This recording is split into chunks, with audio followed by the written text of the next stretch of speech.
ada sholawat lupa. Kalau sampean belajar kok susah nyantol, ada sholawat namanya sholawat lupa, sholawat nisyan. Ini kalau dibaca 100 kali setelah habis subuh selama 41 hari, itu akal kita insya Allah punya kecerdasan mengingat sesuatu tanpa membebani.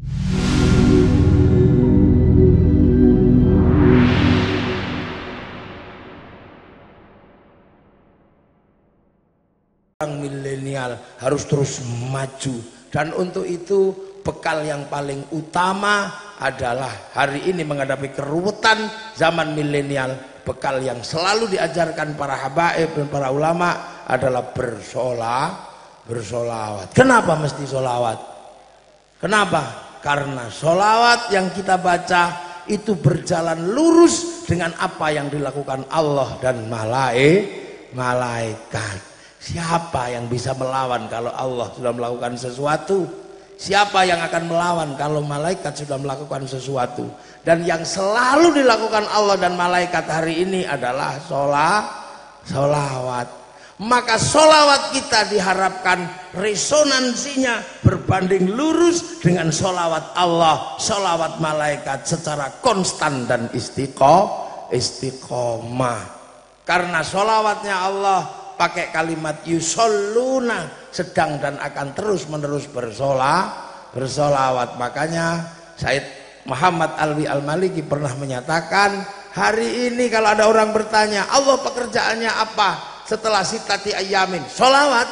Karena yusholluna mudhore. Kalau ada pertanyaan malaikat Jibril setelah menurunkan wahyu, apa pekerjaannya sekarang? Solawat. Kalau malaikat Israfil belum bekerja, belum niup trompet, lantas apa pekerjaannya sekarang? Solawat.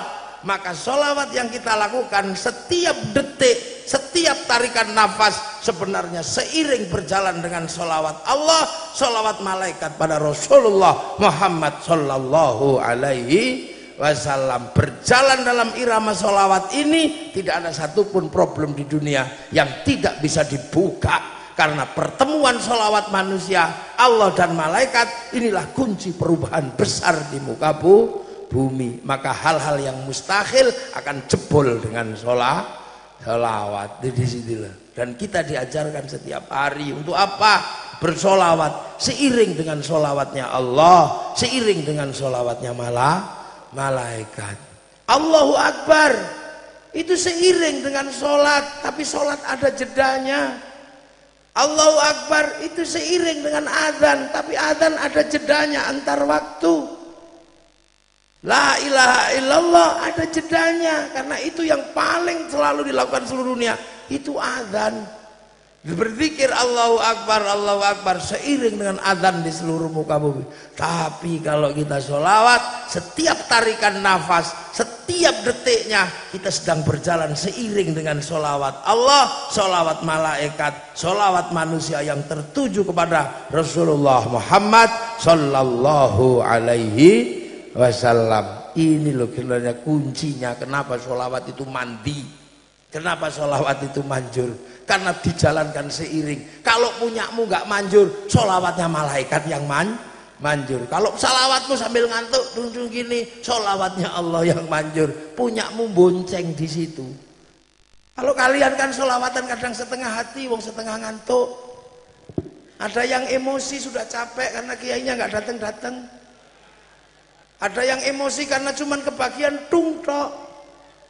Sholawatan dari dulu cuman tung, kayak nggak berguna, tung mana yang belakangnya keman kebagian tung itu.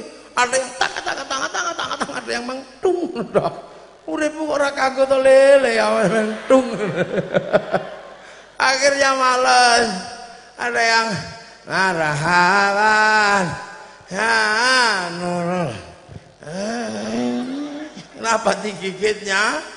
Nyamuk, sholawatnya nggak serius. Kadang ya Nabi salam alaika. Tapi di saat yang sama sholawat Allah lurus, sholawat malaikat lurus, maka sholawat kita yang bengkok ikut katut sholawat yang lurus. Akhirnya apa? Begitu tek sampai Rasulullah, yang balik kita ikut lurus. Karena sholawat pada Rasulullah pasti balik kepada kita yang ngirim sholawat. Makanya senajan bengkok-bengkok nyampe, sambil gurau nyampe. Kita sholawatnya sambil gurau, tapi berjalan dengan sholawat Allah, berjalan dengan sholawat malaikat. Maka sholawat kita yang sambil bergurau tetap sampai kepada Rasulullah. Kadang kita baca sholawat sambil ya Allah, sambil Allah, masya Allah, Allah masya Allah, itu kita nggak sering, tapi itu tetap sampai. Kenapa? Pada saat kita Allah sedang bersolawat, malaikat sedang bersolawat, maka solawat sambil bermaksiat pun sampai kepada Rasulullah. Itu kuncinya solawat. Karena apa? Ada resonansi besar yang ikut pada solawatnya Allah dan solawatnya malaikat. Makanya kalau sampean males doa yang solawat makanya sambil joget solawatan nyampe, wong ikut resonansi solawat Allah malaikat. Innallaha wa malaikatahu yusholluna 'alan nabi. Allah dulu, malaikat dulu, baru ya ayyuhalladzina amanu shollu. Maka solawatmu bareng sama solawatnya Allah dan solawatnya malaikat. Makanya solawat itu model apa saja indah, karena sedang diiringi oleh sholawatnya Allah, pakai deneng indah. Ya Rasulullah salamun alaik, deneng indah. Pakai gendera ya indah. Mana ada yang seindah sholawat? Nggak ada, Beb. Saya sudah penelitian, mulai dari lagu dan irama yang seindah sholawat nggak ada. Pakai Sunda ya Rasulullah salamun alaik, tetap indah bareng sholawatnya Allah. Pakai model marhaban ya nurul aini, marhaban indah. Pakai orang tua halo ya nabi salam alaika, indah. Nggak ada yang nggak indah. Karena apa? Bareng. Wassalamun mustamirun kulaki ni'atajantat, indah. Ya badrotim, ya badrotim tim min hazakul, indah. Nggak ada yang seindah sholawat. Pakai apa aja indah. Pakai bendera slang bagus, pakai bendera sepak bola bagus, pakai tangan toh bagus. Saya punya murid masih kecil gak kebagian bendera, pakai sarung bagus, padahal bawahnya gak pakai apa-apa. Iya bagus. Itu sholawat. Karena apa? Naik di sholawatnya Allah, sholawatnya malaikat. Kamu jatuh cinta, ditolak sama perempuan, bacakan sholawat I love you. Jangan macam-macam loh. Makanya kadang ini sholawat itu indah. Pakai caranya orang Kalimantan Selatan, sholawatan ya indah. Ya Rasulullah salamun alik munalik ya rafi'a syani wa darajiat wa tayaji ratalalame ya uhailal ju, ya uhailal judi wal karomi, kota baru gunungnya Bamega. Bagus. Sholawatannya orang putus asa karena tinggal kekasih, bagus.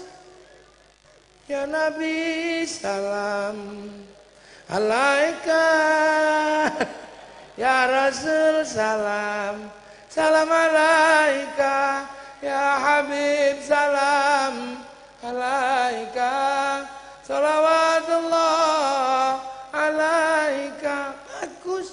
Pakai terbang bagus, pakai organ bagus. Cuman Habib Idin nggak berani pakai organ, takut dimarahi.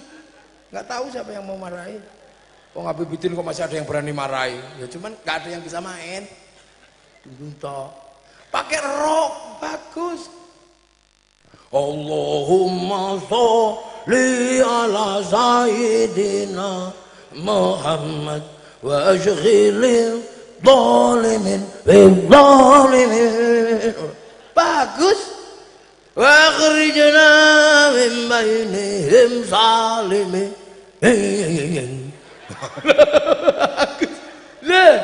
Bagus. Apa yang ala alihi wa sahbihi ajma'in. Bagus. Bahkan Habib Syekh ketambahan gogok bagus. Ya Hanana, ya Hanana, ya Hanana, ya Hanana, ya Hanana, Nabi Muhammad, halikal fadlu min Allah. Gogok, ya Hana, bagus. Coba, ayo, mana ada? Ayo, ini sholawat. Saya itu nirukan gogoknya nggak pernah bisa. Kalau depannya berani taruhan saya, bagus saya. Depannya gogoknya nggak bisa. Saya nggak berani kalau sama Habib Bidin. Saya ngeri kalau dengar suaranya Habib Bidin itu. Upun-upun saya kayaknya mau mumbul gitu. Gitu. Dan tak contoh nggak bisa. Saya pernah coba nyontoh sholawatnya Habib Bidin, seminggu nggak ada keluar suaranya saya. Gak tahu jenis tenggorokan model apa itu. Itu wah itu mate saya udah gak kuat ya. Kalau masih Habib Syekh masih kuat saya. Kalau masih opik itu masih kuat. Kuat. Hanya dirimu yang bisa membuatku tenang, tanpa dirimu aku rasa hilang dan sepi. Kuat saya masih, asal jangan Habib Bidin. Apalagi cuman Rhoma Irama, enteng. Kalau sudah tiada baru terasa, enteng. Imam Syarifin, enteng. Enteng semua. Tapi kalau udah Habib Bidin gak kuat saya. Gak kuat. Sudah saya coba, jadi nggak perlu saya tunjukkan di sini. Bukan karena saya ada bebitin, enggak kuat memang udah. Gitu nggak kuat sih. Nggak tahu ini. Jadi kalau masih apalagi kalau yang lain-lain masih tahan deh. Masih kuat, apalagi kalau dangdut tuh, Woyo Via Valen enteng. Nela Karim. Tapi kalau sholawatan indahnya luar, apa aja indah. Pakai iya, itu juga indah. Makanya kadang orang kalau nggak ngerti ilmu ini pasti komplain. Bukan apa-apa, yang kuat itu yang sholawatnya Allah, sholawatnya malaikat, diimbangi kita pasti katut. Makanya sholawatan ini indah. Wayang nggak bisa. Wayang yang kemarin yang Pak Mantep itu. Itu indahnya kalau cuma pakai bahasa Jawa. Pakai bahasa Indonesia jelek wayang itu. Coba sekarang dipraktekkan. Oh, bumi gonjang kanjeng langit kelap-kelap. Oh, bumi berguncang-guncang langit berkedip-kedip. Nggak jadi. Udah tak coba. Oh, Kakang Mas. Oh, Kakanda. Itu bagus. Indonesia Raya itu juga jelek kalau selain bahasa Indonesia. Indonesia lemah banyuku, nggak jadi. Lo ya tak? Indonesia lemah banyune nyong, rusak karena bukan sholawat. Adan hanya begitu itu, pakai yang lain nggak bisa. Ya Rasulullah.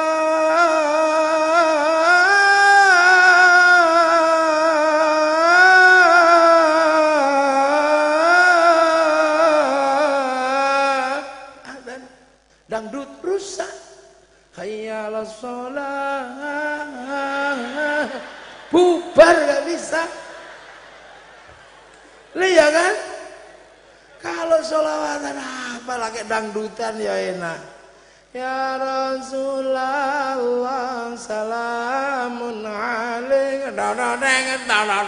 Tambahi dodoteng ya enak. Duhai senangnya pengantin balik enak. Indianan Ya Rasulullah salamun alaik ya rafi'a syahraji afata ya jiratal alami ya wailal jum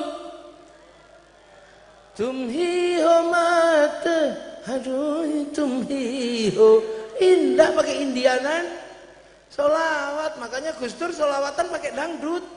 Astaghfirullah Rabbal baraya, dangdut. Tuhan pengasih lagi penyayang, tak pilih kasih tak pandang sayang. Ida Laila yang nyanyi grupnya Awara, lagunya judulnya Perintah Ilahi, yang ngarang Ahmadi sama Abdul Qadir, makanya lagunya bagus. Kalau lagu sekarang bikin pusing. Di mana? Di mana? Di mana? Kemana? Kemana? Ini lagu otak kok.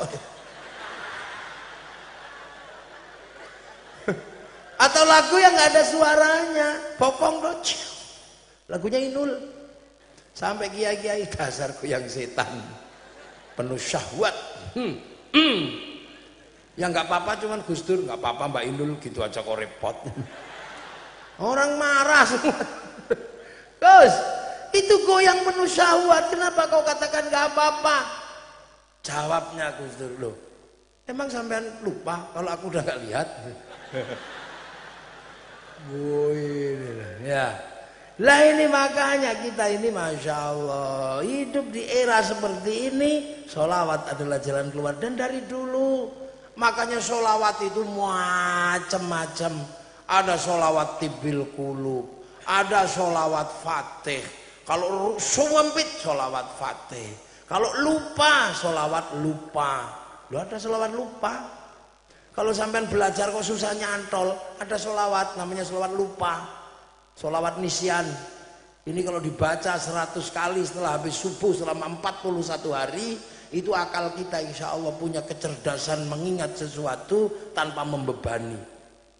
Sederhana aja bunyinya, cuman Allahumma sholli wa sallim wa barik ala maulana Muhammadin wa ala alihi nuril mudhibi lin nisyani bi nurihi fi kulli lamhatin wa nafasin adada ma wasi'ahu ilmullah. Loh, lalina. Ya kalau mau sholawat itu ke rumah, bawa gula teh. Ya, nah, hari ini umat Rasulullah dengan cara Indonesia disolawati. Apa bangsa ini tenang, berbeda-beda tenang, berbeda agama tenang. Paling cuma ada riak-riak kecil, pergi ke gereja kafir, paling cuma itu aja. Dikit habis itu hilang lagi. Rodok rame-rame, kalau kau tidak menangkan kami, aku khawatir tidak ada yang menyembahmu. Enggak lama, cuma seminggu hilang Indonesia karena disolawati sama Baby Tin. Hilang. Apalagi sekarang Pak Prabowo sama Pak Jokowi udah jadi satu.